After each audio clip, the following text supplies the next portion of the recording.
पुराने ज़माने की रोटी बेड टाइम स्टोरी, हिंदी कहानी, फेरी टेल स्टाइल। बहुत पुराने ज़माने की बात है, जब ना गैस का चूल्हा था, ना टेफलोन की तवा, और ना ही रोटी बेलने के लिए बेलन हर घर में होता था। एक छोटे से गांव में रहती थी एक दादी, सब उसे प्यार से रोटी वाली दादी कहते थे। रोटी वाली दादी की रोटियां कोई साधारण रोटियां नहीं थीं। वो रोटियां जब तवे पर सेंकी जाती, तो उनकी खुशबू पूरे मोहल्ले को जगा देती। एक बार जो खा ले, वो फिर किसी और की रोटी खाना ही न चाहे।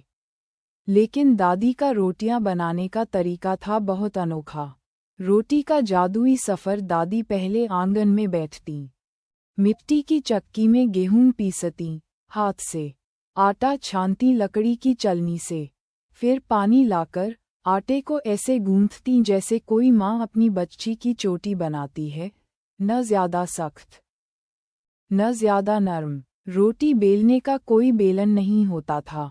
दादी अपने हथेलियों से ही गोल गोल, एकदम गोल रोटी बना देती, और तवे पर डालते ही वो रोटी फूल जाती जैसे किसी ने उसमें हवा भर दी हो।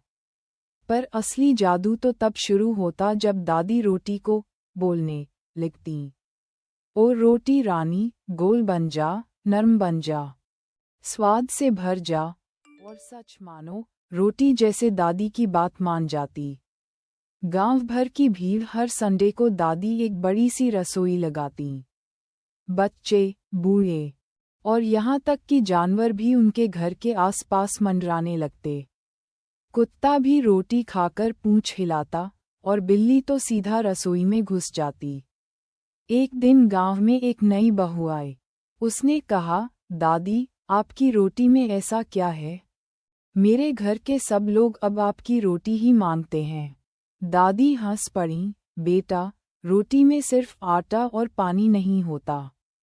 उसमें प्यार, धैर्य और पुराने ज़माने की यादें भी होती हैं। जब तू रोटी बनाए, तो अपने घरवालों की मुस्कान सोचते हुए बना, रोटी अपने आप स्वादिष्ट हो जाएगी। सीख। और अंत वो बहू दादी की शिष्या बन गई।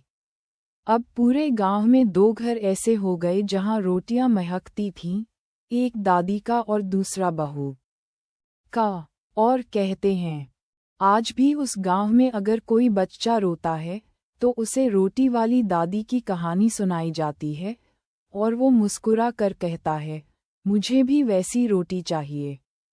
सीख। रोटी चाहे कितनी भी गोल क्यों ना हो, असली स्वाद उसमें होता है जो दिल से बनाई जाए। अगर आपको ये कहानी पसंद आए, तो अगली बार हम बताएंगे 4 रोटियों में बटी दादी की जायदाद। ओपन माउथ स्माइल बताइए, सुनना चाहेंगे?